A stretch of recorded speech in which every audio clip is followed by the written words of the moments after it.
so excited.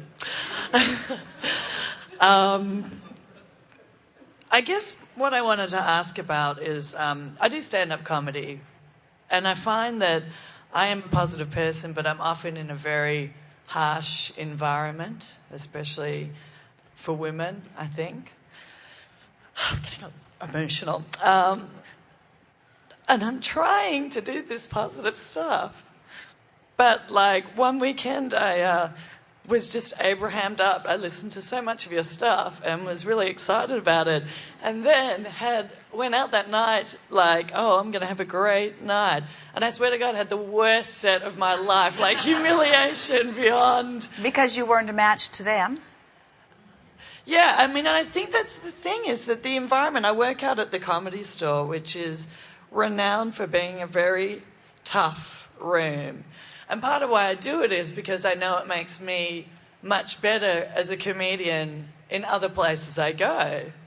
But it's kind of like guerrilla training. It's brutal. I mean... Well, how do you see them? In other words, listen to what you're saying here. You're saying, I am a comic and I'm pretty good at it. But this is a particularly tough room. So think about what you've activated in yourself, already. Just knowing that. Now, you could turn that around by saying, I'm going to have to be really, really good to get them. Right. And they're going to evoke the very best of me to Right. get them. And I can do that because I've done it on many, many occasions. Now you're back in alignment. As you came here, you said, I am so excited. And sometimes when people come here, they have this, I want to come, I don't want to come, I want to come, I don't want to come. In other words, sometimes we'll call on someone because we can feel the power of their desire is so bright. In other words, the light of their desire is rocketing to the boundaries of the universe. And we know that they want to talk about it, but they don't want to talk about it. But when you came to the chair just now, we could feel you really wanted to be here. In other words, you were in alignment about being here. Even though there are some things that you're struggling with, you really wanted to be here. And that's the way you have to be when you go on that stage. You have to really want to be there. In other words, if you are invested in your outcome, in other words, I want to knock them dead. I want to be the funniest one that they've ever heard, so that you are focused upon the end result. Now, that's more difficult than if you are saying, I'm going to go see what they can get from me. I'm going to go see how they can help me hone my craft.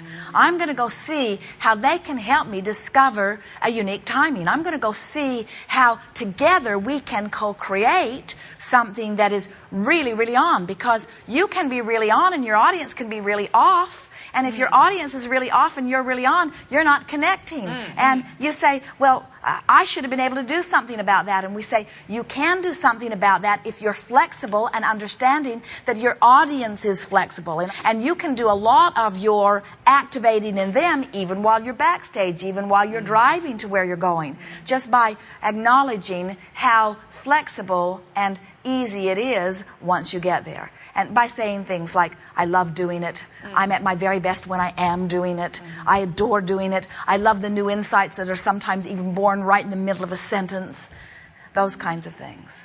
And I have been doing that. And in fact, it's interesting because after that horrific set, which was like literally I had to hide at the back of the room because I actually couldn't look at anybody in the eye, I actually started having really good sets of that because I think it was the rockets of desire covering your desire went into a whole new place. It did. And so you say, oh, bless that torturous set that gave birth to so much more within me. And every comic at the top will tell you that's why they're so good. Right. And I guess this goes for general things. Like sometimes I'll be feeling great and then right literally in the 30 seconds before I go up on stage, I'll have like a sabotaging thought. And I think it kind of relates to a lot of aspects in life where I was putting like 95% of the time I'll feel positive about, and this could be like relationships or whatever, or where I'm going or something that might happen. But it seems like the 5% of the time where I'll have negative thoughts seems to have so much more power to manifest than the 95% of the time. That's because, as we were saying earlier, you could have a near perfect life and just have a few things that aren't going the way you want them to, but you're putting 100% of your attention on those few things that aren't going very well, so it plays a bigger part in your vibration. And it comes from the human indoctrination that says we have to work on our problems in order to solve them.